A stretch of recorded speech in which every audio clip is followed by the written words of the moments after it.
Hi, welcome back to my channel. Thank you so much for stopping by. This is Amy from With Love by Amy, and today we are making a DIY marker storage solution.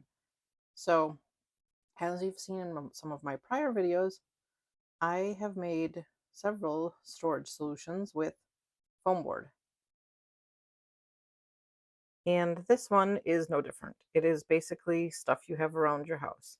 I don't know if everybody has foam board around their house, but I got this whole piece of foam board and I used like half of it. I got it for $1.25 at Dollar Tree. And I know that Walmart and lots of other places carry foam board. So what I decided to do was take what the box that you saw in the very beginning was the box for or from envelopes. I buy them in bulk off of Amazon, like 250 at a time. And that box was an empty one. And I was like, this looks about the right depth for Olo markers. It was a tad bit tall, so I trimmed it down. It was really awkward, so I didn't actually film it because the trimming it down was really awkward. But I think that most people get enough tiny boxes at their house from either Amazon or whatever that you could find something that you could edit to make work for you. When I did my editing of the box, I did decide to just like make marks all around the whole thing so that when I cut, it was at the right height. Um, and I think this is going to be for my Olo markers. You could do the same um, technique with a deeper box if you wanted to do like full length markers. Olos, if you're not aware, are half markers and you connect the two pieces together with a little, I don't know, little joiner thing. So those are what I have um instead of any other brand of alcohol markers. That's what I have is the Olos.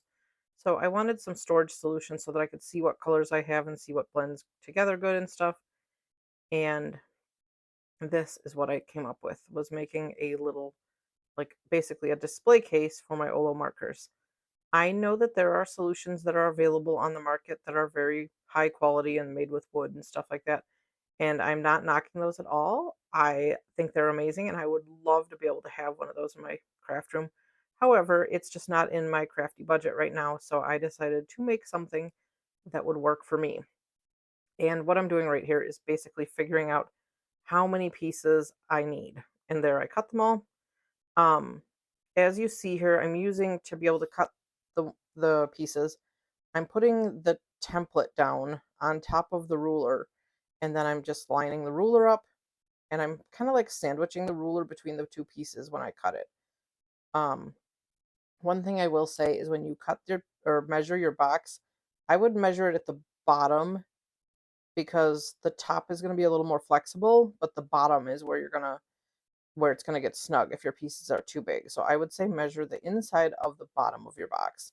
And we're trying to figure out now what size of space we need to stick the markers into. And I decided to give them a 3/4 of an inch space.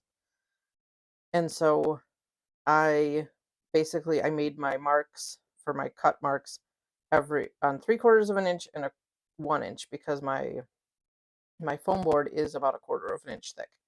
So that is what I decided to do. And I made them because my box is about 3 inches tall. I wanted it to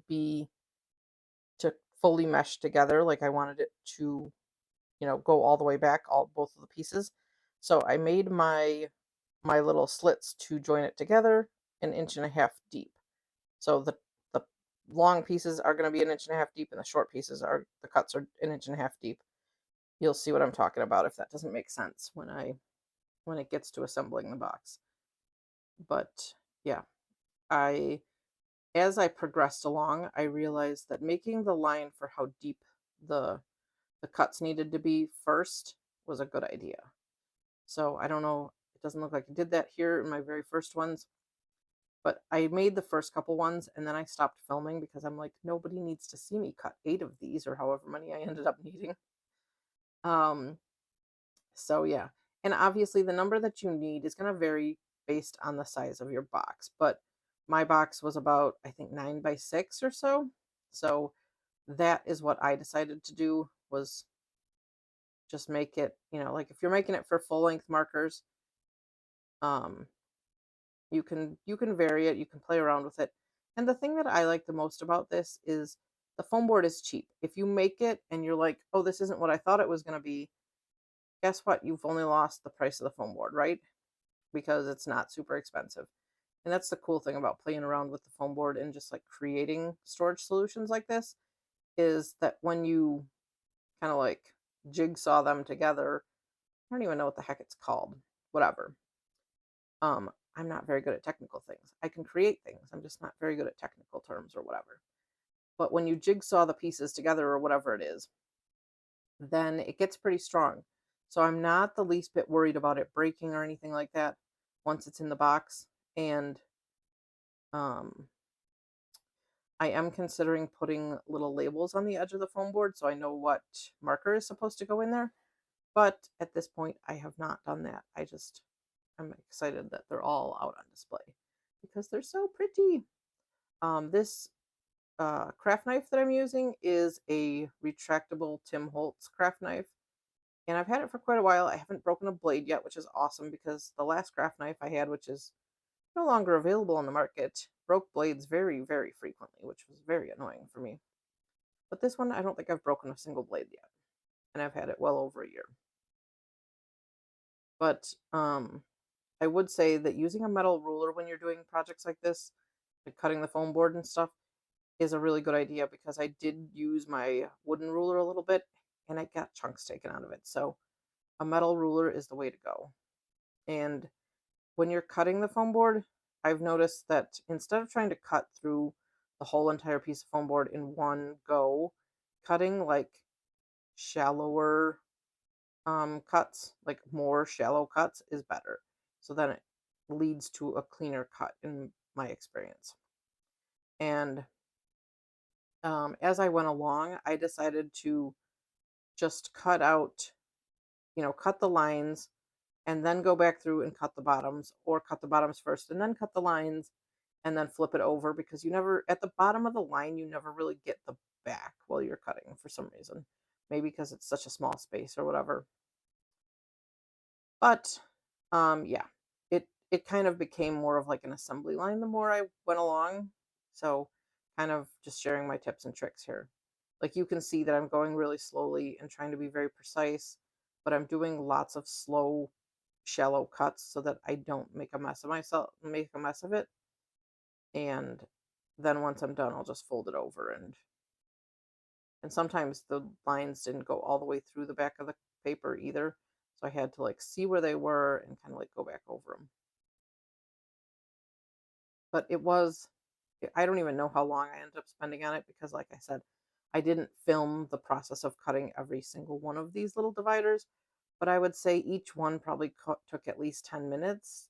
Maybe the longer ones might have taken 15 minutes ish to cut. I don't know. Maybe I'm exaggerating. I really don't know because I didn't really pay that close of attention. But yeah, it wasn't super duper quick to make this thing, but it's awesome because if I made a second one, which I'm almost out of envelopes again, so I would have a second box pretty soon, and I could stack them on each other or put them on a shelf next to each other, whichever one I want. But they do seem pretty sturdy, and I can paint the edges of them if I want. I could paint them black. The foam board takes the paint pretty well, and then it would be nice and pretty. But for now, I'm just going to leave it the way it is because my craft room is not a show craft room at this point. I'm just trying to get functional organization going on. But yeah, it is quite time consuming, but I know I wanted to make it very precise. Like as I'm doing this, I'm being very precise so that the foam board, you don't want it to be loose in there, but you obviously don't want it to be super tight. So that's kind of like the game I'm playing here, is like making it so it's just big enough and not too big. Because you want it to fit in there snugly so it doesn't fall apart, but you also don't want to have to jam it in there and risk breaking your little pieces. All right, since I figured you didn't need to really see me finish cutting all those little slots, I just went ahead and sped through and I checked to make sure that the foam board fit in all there. And this is just a different angle of me showing how I cut the back of the little negative spaces out when after I flipped it over. I just thought maybe this would be helpful because these were kind of a mess, and I didn't want to like rip them or anything, so I did just think this was an interesting angle to see how I did that. Um, because I know that, when you do a project like this, someone else working through the kinks and telling you like helpful hints is always nice to have. All right, so now I have already cut out all of the pieces. I did decide that I was going to put one of the long ones that are going like the length of the box. I was going to put one at the very edge. So that's why you see there's a little spot cut out on the edge of that one, because I just decided that it seemed like it needed a little more stability over there. So that is why I did that. And I did, as you see here, just to make it easier to get it started, I did put them all in the box to start it. But as soon as I get this one, it's hard to like line it up to begin with, because you have all those little different slits to like put together basically. And I know that jigsawing is not the right word, but just like conjoining them or whatever you want to call it, it's kind of a struggle at first. But then like once you get the first one done, it gets a little bit easier, because then all the rest of the slots are lined up, and there you go. I put this in super speed, so you didn't need to waste your time watching me assemble this. But yeah, we did put a couple of them in the box, and then we took it out of the box because it was just easier. And I did realize once I finished assembling it here, we did use the metal ruler to push the pieces down so it wouldn't squish anything. But I did notice that some of the pieces, once it was assembled, were a little bit longer than others. So I took the scissors that I had with the longest blade and I just cut them down a little tiny bit, like basically the width of the scissors, because they just ended up looking a little bit too long to fit in the box comfortably. So yeah, it just helped it fit perfectly in the box once I cut little slivers off. And then here we are sliding it back in the box, and oh my gosh, it's amazing. And there's my 6-year-old trying to fit markers in there that don't belong.